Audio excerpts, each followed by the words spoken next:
So hello students, कैसे हैं आप? तो जैसे कि आपको पता है कि आपके फाइनल एग्जाम्स आने में अब ज्यादा टाइम नहीं बचा है। अप्रोक्सीमेटली आपके पास लास्ट 30 डेज हैं अपने इकोनॉमिक्स का एग्जाम प्रिपेयर करने के लिए। सो इकोनॉमिक्स के एग्जाम को कैसे प्रिपेयर करना है, इन लास्ट 30 डेज में आपकी क्या प्रिपरेशन स्ट्रेटेजी होनी चाहिए, उसके लिए आज हम आपके लिए ये एक स्पेशल सेशन लेकर आए हैं जहां पर हम आपको तीन चीजों के बारे में बताएंगे। सबसे पहले तो भाई लोग हम वो बताएंगे कि कौन कौन से टॉपिक्स इंपॉर्टेंट हैं, कौन कौन से टॉपिक्स आपको मस्ट करने ही करने हैं, क्योंकि एग्जामिनर जो है उन टॉपिक्स को नहीं छोड़ सकता। उन टॉपिक्स में से आपके क्वेश्चंस आएंगे ही आएंगे। दूसरे नंबर पे हम आपको बताएंगे कि इकोनॉमिक्स का एग्जाम जो कि प्रैक्टिकल कॉन्सेप्ट के साथ भी आता है और थ्योरेटिकल कॉन्सेप्ट के साथ भी आता है, इकोनॉमिक्स के एग्जाम को किस तरह प्रिपेयर किया जाए। और लास्ट में हम आपके साथ कुछ ऐसी टिप्स शेयर करेंगे, कुछ ऐसी स्ट्रेटेजीज आपको बताएंगे जो अभी इन लास्ट 30 डेज में आपको जरूर फॉलो करनी है। इससे पहले अकाउंट्स और बिजनेस स्टडीज की स्ट्रेटेजी हम आपके साथ ऑलरेडी शेयर कर चुके हैं। अगर वो आपने वीडियोस नहीं देखी तो लिंक डिस्क्रिप्शन में गिवन है, जाकर देख लीजिए, क्योंकि अकाउंट्स और बिजनेस स्टडीज के लिए अलग टॉपिक्स हैं, अलग प्रिपरेशन स्ट्रेटेजी है। चलिए वीडियो स्टार्ट करने से पहले आप सभी से रिक्वेस्ट है कि वीडियो को लाइक और अपने सभी फ्रेंड्स के साथ शेयर भी कर दीजिएगा, ताकि आपके सारे फ्रेंड्स को पता चल जाए कि कौन से टॉपिक्स कितने मार्क्स के लिए इंपॉर्टेंट है, कैसे आपको इकोनॉमिक्स जैसा प्रैक्टिकल और थ्योरेटिकल सब्जेक्ट प्रिपेयर करना है और क्या प्रिपरेशन स्ट्रेटेजी रहनी चाहिए इन लास्ट 30 डेज में। सबसे पहले तो हम बात कर लेते हैं इंपॉर्टेंट टॉपिक्स, क्योंकि भाई टॉपिक वाइज और चैप्टर वाइज आपको प्रिपरेशन करनी है। तो कौन कौन से टॉपिक्स किस चैप्टर में से कितने मार्क्स के लिए इंपॉर्टेंट है, सबसे पहले हम वही बात कर लेते हैं। आपको पता है कि इकोनॉमिक्स का एग्जाम जो है वो मैक्रो और आईईडी में डिवाइडेड है। एक तरफ आपकी मैक्रो इकोनॉमिक्स है जो इस बार 22 मार्क्स के साथ आएगी, और दूसरी तरफ इंडियन इकोनॉमिक्स डेवलपमेंट है जो 18 मार्क्स कैरी करती है। यानी पहले के कंपैरिजन में मैक्रो इकोनॉमिक्स अब ज्यादा इंपॉर्टेंट है। मैक्रो इकोनॉमिक्स में आपके दो ही यूनिट्स हैं। First, national income and related aggregates जो कि 10 मार्क्स कैरी करती है, जिसमें प्रैक्टिकल कॉन्सेप्ट भी है। दूसरा, determination of income and employment जो 12 मार्क्स कैरी करती है, और इसमें भी प्रैक्टिकल कॉन्सेप्ट है, जैसे aggregate demand, marginal propensity to consume, average propensity to consume, marginal propensity to save, average propensity to save, investment multiplier. तो मैक्रो इकोनॉमिक्स में आपको थ्योरी और प्रैक्टिकल दोनों के ऊपर फोकस करना है, जबकि इंडियन इकोनॉमिक्स डेवलपमेंट में आपका सारा ही थ्योरिकल कॉन्सेप्ट है, इसमें कुछ भी प्रैक्टिकल नहीं है, इसमें प्योर थ्योरी आपको रिवाइज करनी है। तो आइए सबसे पहले हम मैक्रो इकोनॉमिक्स की बात करते हैं। मैक्रो इकोनॉमिक्स में आपके फर्स्ट यूनिट है national income and related aggregates जो कि 10 मार्क्स कैरी करती है। क्वेश्चन के अकॉर्डिंग, मार्क्स के अकॉर्डिंग कौन से टॉपिक आपको मस्ट प्रिपेयर करने ही हैं, नोट डाउन कर लीजिए या फिर स्क्रीनशॉट ले लीजिए, क्योंकि भाई ये टॉपिक आपको बिल्कुल भी छोड़ने नहीं है। अगर इनमें से आपने कोई भी टॉपिक छोड़ा तो भाई एग्जाम में आपके मार्क्स लटक जाएंगे। सबसे पहली चीज, 2 नंबर का क्वेश्चन आपको आएगा इस चैप्टर में से, और वो 2 नंबर का क्वेश्चन इनडायरेक्ट वे में पूछा जा सकता है। इनडायरेक्ट वे में मतलब आपको एग्जाम्पल दी जा सकती है, और उस एग्जाम्पल को रीड करने के बाद आपको बताना पड़ेगा कि ये कौन से टाइप्स ऑफ गुड्स हैं, कंज्यूमर गुड्स हैं, फाइनल गुड्स हैं, कैपिटल गुड्स हैं, प्रोड्यूसर गुड्स हैं, या इंटरमीडिएट गुड्स हैं। या फिर आपको कुछ एग्जाम्पल्स देकर यह भी पूछा जा सकता है कि बताओ कौन सा स्टॉक है और कौन सा फ्लो कॉन्सेप्ट है। आपको इन कॉन्सेप्ट्स की ना कंप्लीट क्लैरिटी होनी चाहिए। और जितने भी टॉपिक्स मैं आपको बता रहा हूं, ये सारे टॉपिक्स हम आपको ऑलरेडी टीच कर चुके हैं। नहीं पढ़े हैं तो लिंक डिस्क्रिप्शन में मिल जाएगा, चैप्टर वाइज दोबारा से रिवीजन कर लीजिएगा। आगे बढ़ते हैं, बात करते हैं इसी चैप्टर में से 3 नंबर में जो क्वेश्चन आ सकता है वो है cash flow of income, circular flow of income. Circular flow of income आपको पता है कि 2 हिस्सों में डिवाइडेड है। एक तरफ आपको रियल फ्लो और एक तरफ आपको मनी फ्लो। रियल फ्लो का डायग्राम अलग है, मनी फ्लो का डायग्राम अलग है। यहां पर आपको सर्कुलर फ्लो में 2 मॉडल्स ही लर्न करने हैं, मतलब 2 सेक्टर मॉडल, जिसमें प्रोड्यूसर सेक्टर होता है और हाउस होल्ड सेक्टर होता है। इसको भी अच्छे से कर लीजिएगा, इसमें इंजेक्शंस और लीकेज के बारे में भी अच्छे से अंडरस्टैंड कर लीजिएगा। 3 नंबर के लिए ये इंपॉर्टेंट है। आगे बढ़ते हैं। इस चैप्टर में से आपको एक 5 नंबर का क्वेश्चन भी आएगा और 100% श्योरिटी है कि वो प्रैक्टिकल ही होगा, जिसमें आपको कैलकुलेशंस करनी पड़ेंगी। इकोनॉमी की नेशनल इनकम कैलकुलेट करने के लिए प्रैक्टिकल क्वेश्चन दिया जाएगा। 3 मेथड्स हैं, value added method, expenditure method, income method. Try आपको ये करना है कि आपको तीनों मेथड्स करने हैं, लेकिन मैक्सिमम चांसेस एक्सपेंडिचर मेथड के हैं, सबसे ज्यादा चांसेस इस मेथड के हैं। उसके बाद सेकेंड नंबर पे इनकम मेथड और तीसरे नंबर पे आता है वैल्यू एडेड मेथड। यानी अगर आपको प्रायोरिटी देनी है एग्जाम में, लास्ट 30 डेज में अगर आपको प्रिपरेशन करनी है, तो सबसे पहले एक्सपेंडिचर मेथड कर लो, वो सबसे ज्यादा जरूरी है। इस चैप्टर में क्या टॉपिक आपको नहीं करना है? जीडीपी डिफ्लेट, क्योंकि वो एग्जाम में नहीं है, वो डिलीट हो चुका है, तो इसको करके टाइम वेस्ट मत करना, डिलीटेड है। आगे बढ़ते हैं, बात करते हैं मैक्रो इकोनॉमिक्स के नेक्स्ट यूनिट के बारे में, that is determination of income and employment. अब ये 12 मार्क्स कैरी करता है, तो इसमें सबसे पहले 2 नंबर का जो क्वेश्चन आएगा वो aggregate demand and it's components में से पूछा जा सकता है। Private final consumption expenditure, private investment expenditure, government expenditures, import export, ये सब इसके कंपोनेंट्स हैं। सेकंड क्वेश्चन जो आपसे पूछा जा सकता है वो है propensity to save and propensity to consume में, जिसमें average propensity to consumption, marginal propensity to consumption, average propensity to save and marginal propensity to save, इनके फॉर्मूलाज, इनके रिगार्डिंग प्रैक्टिकल, इनके रिगार्डिंग कुछ क्वेश्चंस पूछे जा सकते हैं। नेक्स्ट 3 नंबर के लिए क्वेश्चन जो आपको पूछा जा सकता है इस चैप्टर में से वो है शॉर्ट रन इक्विलिब्रियम आउटपुट। आपको याद होगा हम एग्रीगेट डिमांड और एग्रीगेट सप्लाई की हेल्प से एक इकोनॉमी का शॉर्ट रन इक्विलिब्रियम कैलकुलेट करते हैं, और दूसरा इन्वेस्टमेंट एंड सेविंग अप्रोच से भी हम इक्विलिब्रियम की सिचुएशन फाइंड आउट करते हैं। तो चांसेस क्या हैं? हो सकता है कि दोनों पूछ लिए जाए, या फिर ये हो सकता है आपको कहा जाए explain short run equilibrium with the help of aggregate demand and aggregate supply approach, या फिर इन्वेस्टमेंट एंड सेविंग अप्रोच। तो दोनों करने पड़ेंगे 3 नंबर के लिए, बहुत इंपॉर्टेंट। देन 3 नंबर में एक और टॉपिक आपसे पूछा जा सकता है, वो है इन्वेस्टमेंट मल्टीप्लायर। इन्वेस्टमेंट मल्टीप्लायर क्या होता है, ये कैसे वर्क करता है? या फिर आपको एक प्रैक्टिकल क्वेश्चन दिया जा सकता है जिसमें आपको मिसिंग वैल्यू फाइंड आउट करनी होगी, इन्वेस्टमेंट मल्टीप्लायर की value, change in investment, change in income, कोई भी प्रैक्टिकल आ सकता है। आगे बढ़ते हैं, इस चैप्टर में से 5 नंबर का क्वेश्चन भी पूछा जा सकता है, और अगर 5 नंबर का क्वेश्चन पूछा जाएगा ना, तो वो ऑब्वियसली एक्सेस और डेफिसिट डिमांड में से ही होगा। Deflationary gap, inflationary gap, excess और डेफिसिट डिमांड के सिचुएशंस, और इन सिचुएशंस को कैसे दूर किया जा सकता है, measures to remove excess demand and deficit demand with the help of physical policies, government borrowings, RBI regulatory monetary policies. आपसे पूछा जा सकता है कि एक्सेस और डेफिसिट डिमांड जैसी प्रॉब्लम को कैसे दूर किया जाए, तो 5 नंबर के लिए ये इंपॉर्टेंट है। सो मैक्रो इकोनॉमिक्स पूरी कंप्लीट हो गई। 22 मार्क्स कहां कहां से आ सकते हैं? अब बात करते हैं इंडियन इकोनॉमिक्स डेवलपमेंट की, और ये प्योर थ्योरी सब्जेक्ट है जो कि मैक्सिमम स्टूडेंट्स को बोरिंग ही लगता है, लेकिन भाई मार्क्स तो गेन करने हैं ना, एटलीस्ट 18 में से 16 या 17 मार्क्स तो आने चाहिए। सारा टॉपिक पढ़ने की जरूरत नहीं है, हम जो टॉपिक अभी आपको बताने वाले हैं ना, वो अच्छे से रिवाइज कर लो। सबसे पहले अगर हम बात करें current challenging facing Indian economy में, आपका पहला टॉपिक एम्प्लॉयमेंट का आएगा। एम्प्लॉयमेंट में आपको 2-2 नंबर के 2 क्वेश्चंस आएंगे, यानी 4 नंबर का एम्प्लॉयमेंट चैप्टर है। तो पूरा चैप्टर ना करो, आप सिर्फ इतना कर लो कि over the year from independence till now हमारी इकोनॉमी की growth in regards to employment कैसे हुई है, अर्बन एरिया में एम्प्लॉयमेंट कैसे मिली है, रूरल एरिया में कितनी है, वुमेन्स, मेंस, एम्प्लॉयमेंट के बारे में पूरी ग्रोथ आपको बतानी है।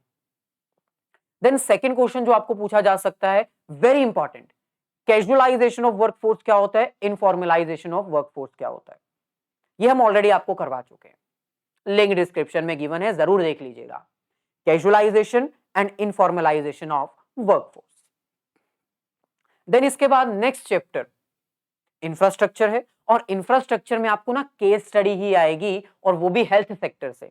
आपको एक पैराग्राफ दिया जाएगा जो कि हेल्थ प्रॉब्लम्स के बारे में डिस्कस करेगा, उसको रीड करके आपको 2 या 3 क्वेश्चंस पूछे जाएंगे, तो पैराग्राफ रीड करो, 3 क्वेश्चंस का आंसर दो, आसान है। जैसे इंग्लिश में अनसीन पैसेजेस आपको नहीं आते हैं, उसको पढ़ के आपको आंसर देना पड़ता है, ये सेम वैसे ही है। सो इंफ्रास्ट्रक्चर में आपको ज्यादा डेप्थ में प्रिपरेशन करने की जरूरत नहीं पड़ेगी।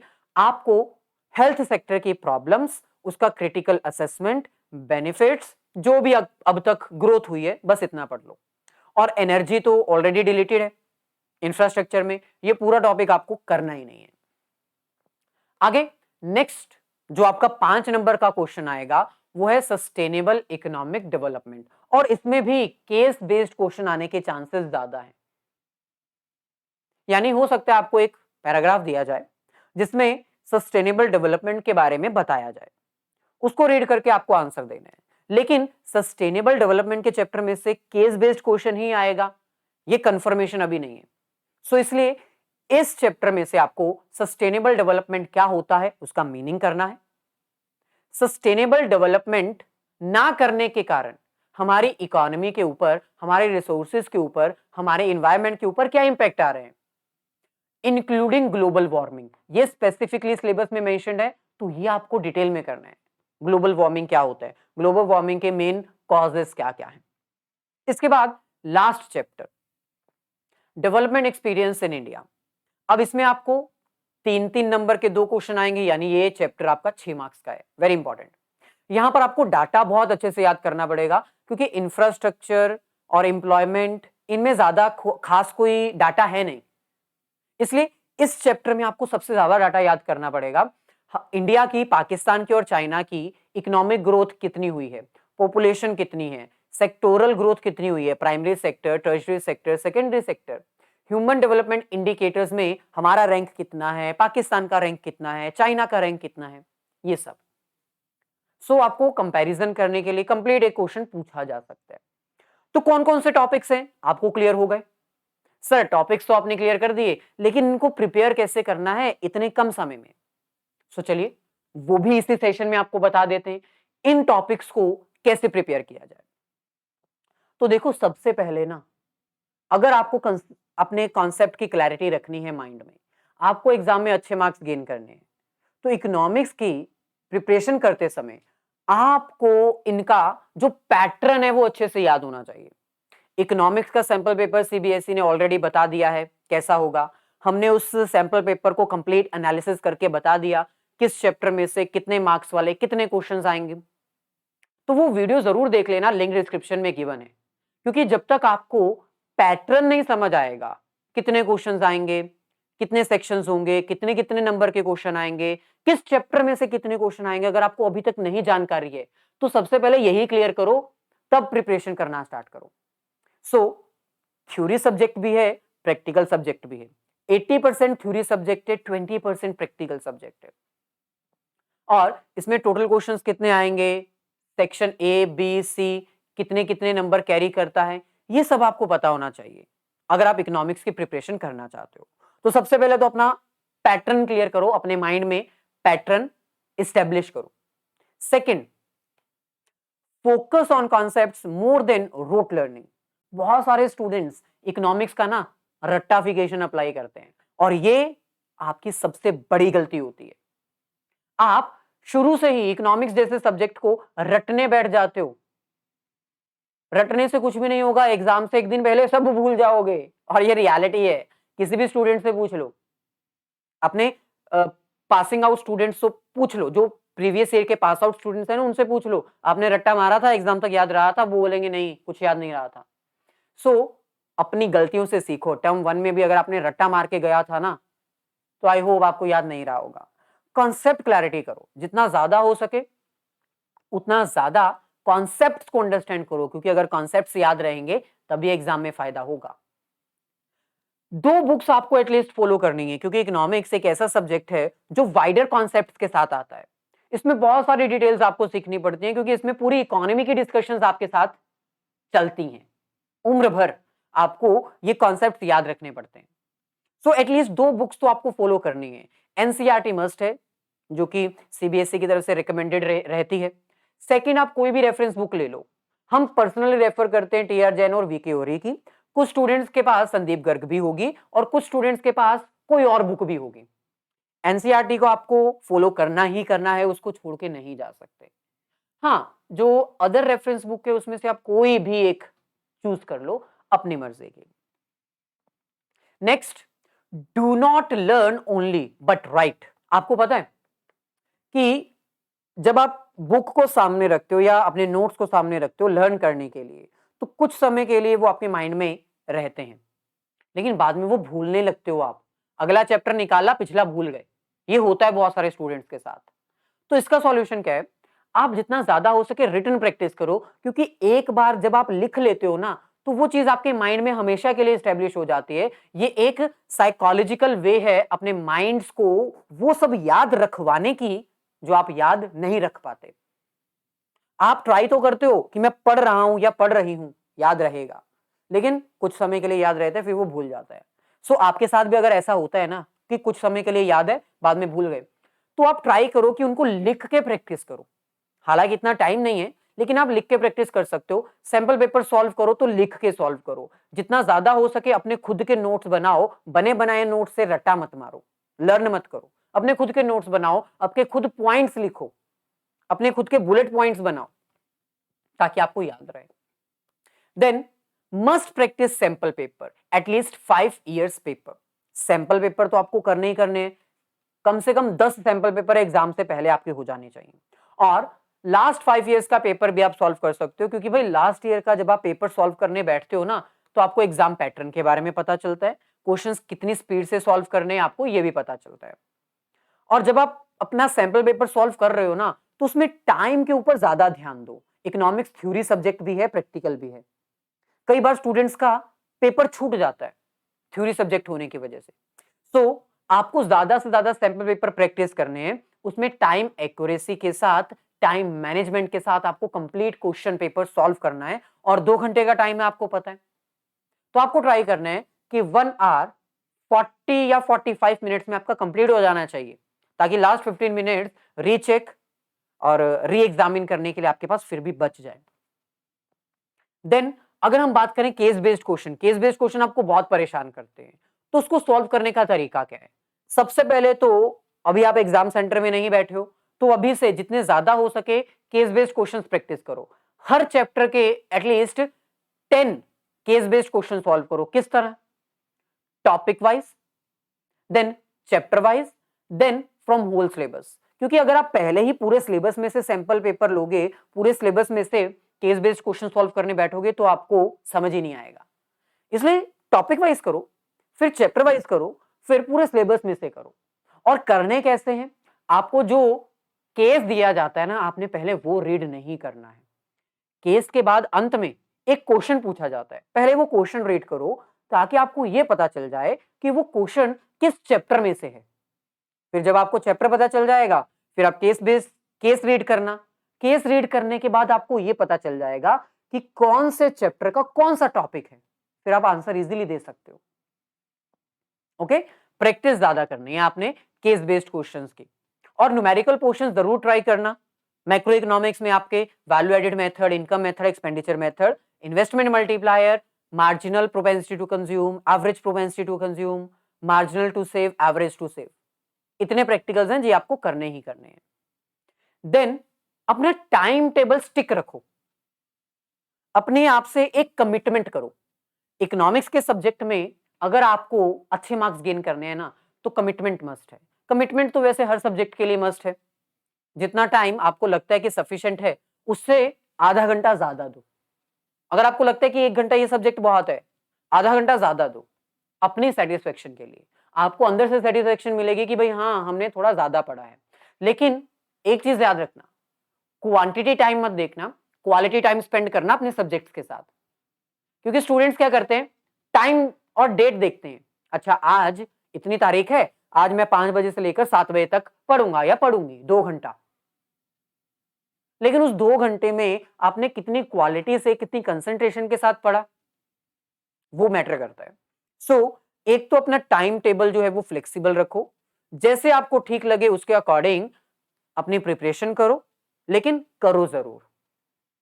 स्टार्ट करो जरूर, क्योंकि स्टार्ट ही नहीं करोगे तो बुक वहीं पर रह जाएगी, है ना। बुक कितनी बड़ी है, पहला पेज भी स्टार्ट नहीं किया तो वो उतना ही रहेगा। 1 2 10 15 20 ऐसे ऐसे करके स्टार्ट करोगे तो बुक का बर्डन कम होता जाएगा। Then different revision techniques use करो, क्योंकि एक ही रिवीजन टेक्निक बार बार करते हुए आप बोर हो जाते हो। जैसे कि मैंने कहा, लिख के प्रैक्टिस करो। अगर लिखते लिखते बोर हो चुके हो, अपने पेरेंट्स को पकड़ो, उनको सुनाना शुरू कर दो। ग्रुप स्टडीज करो, अपने जो स्टोरीज बनाओ डिफरेंट डिफरेंट सब्जेक्ट की, अपने फ्रेंड्स को कॉल लगाओ और उनसे टॉपिक्स के ऊपर बात करो। देन शेयर्स, अपने नोट्स जो है वो शेयर करो अपने फ्रेंड्स के साथ। अपने फ्रेंड को पकड़े और उसको कोई भी कॉन्सेप्ट समझाना शुरू कर दो, क्योंकि जब आप अपने फ्रेंड्स को समझाओगे तो आपको भी तो उतना ही ज्यादा कॉन्फिडेंस मिलेगा कि हाँ, हमें ये टॉपिक आता है। देन रिवीजन नोट्स जरूर बनाओ और अपने खुद के बनाओ। बहुत सारे स्टूडेंट्स पता क्या करते हैं, ग्रुप्स में जाते हैं, रिवीजन नोट्स दे दो, रिवीजन नोट्स दे दो, रिवीजन नोट्स दे दो। वो बने बनाए रिवीजन नोट्स आपकी ज्यादा मदद नहीं कर पाएंगे। मैं ये नहीं कहता कि वो रिवीजन नोट्स छोड़ दो, वो भी रखो अपने पास, लेकिन अपने खुद के रिवीजन नोट्स भी बनाओ, क्योंकि हाथ से लिखा हुआ टॉपिक कभी भी माइंड से स्किप नहीं होता है, कभी भी नहीं भूलता है। सो एग्जाम से पहले ट्राई जरूर करो कि आप अपने नोट्स बनाओ, समरी प्रिपेयर करो, चैप्टर वाइज, टॉपिक वाइज। और लास्ट टिप, प्रीवियस ईयर के क्वेश्चन ट्राई जरूर करो। इससे क्या होगा, एक तो आपको एग्जाम पैटर्न पता चल जाएगा, दूसरा किस लेवल के क्वेश्चन आते हैं, और तीसरा हर क्वेश्चन को आपको कितना टाइम देना चाहिए, क्योंकि टाइम मैनेजमेंट बहुत जरूरी है। सो चलिए, आई होप ये सेशन आपके लिए बहुत हेल्पफुल रहा होगा। अच्छा लगा है तो वीडियो को लाइक और अपने सभी फ्रेंड्स के साथ शेयर जरूर कर दीजिएगा। उनको भी पता हो ना कि कौन से टॉपिक्स इंपॉर्टेंट है, कौन से चैप्टर्स इंपॉर्टेंट है और कैसे उनको प्रिपरेशन करनी है। सो मिलेंगे नेक्स्ट सेशन में। All the very best, have a nice day and great day.